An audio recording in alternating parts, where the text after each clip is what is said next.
Le sujet de ce jour, c'est un cas de transmission extrasensorielle d'une sensation. Voilà. C'est un cas que j'ai tiré d'un livre qui a pour titre Les fantasmes des vivants, Phantasm of the Livings, et qui s'est produit dans les années 1880. Voilà, c'est une dame qui raconte comment elle a senti à distance ce qui est arrivé à son mari. Donc, elle raconte l'histoire et je vais lire en fait ce qu'elle a écrit. Alors, les auteurs de ce livre recueillent des témoignages de ce qu'on pourrait appeler télépathie et essaient de vérifier la véracité de ces témoignages-là en recoupant les informations. Voilà, donc, ces témoignages sont plutôt, on va dire, ont une certaine fiabilité.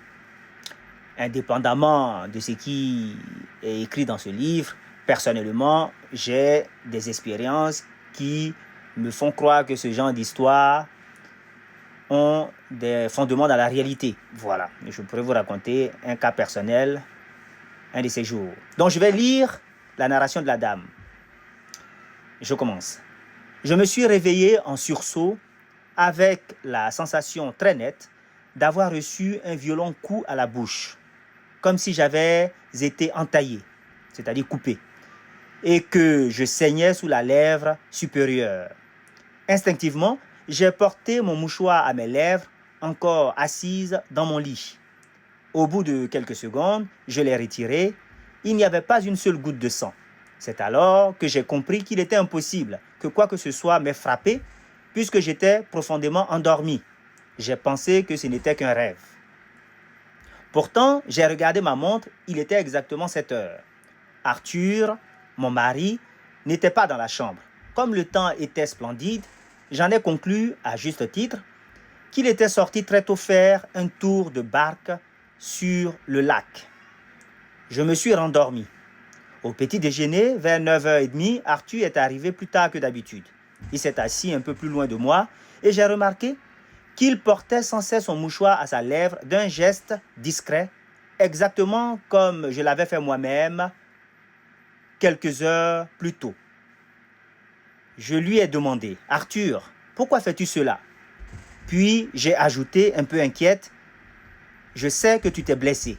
Je t'expliquerai pourquoi après. » Il m'a répondu, « J'étais en barque lorsqu'un coup de vent soudain a fait tourner violemment la barre franche.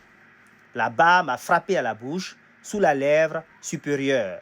Ça a beaucoup saigné et ça ne voulait pas s'arrêter. » Je lui ai alors demandé, « Sais-tu à quelle heure c'est arrivé ?»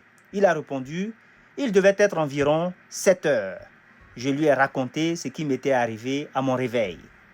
Il en a été profondément surpris, tout comme les personnes présentes autour de la table. Cela s'est produit ici même, à Brentwood, il y a environ 3 ans. Voilà, c'est la fin de la narration, sachant que la dame écrit en 1883, donc ça s'est passé vers 1880. Voilà le cas de transmission extrasensorielle de sensations entre une dame et son mari. Ça se passe souvent entre des personnes qui ont un lien, ce genre d'événement.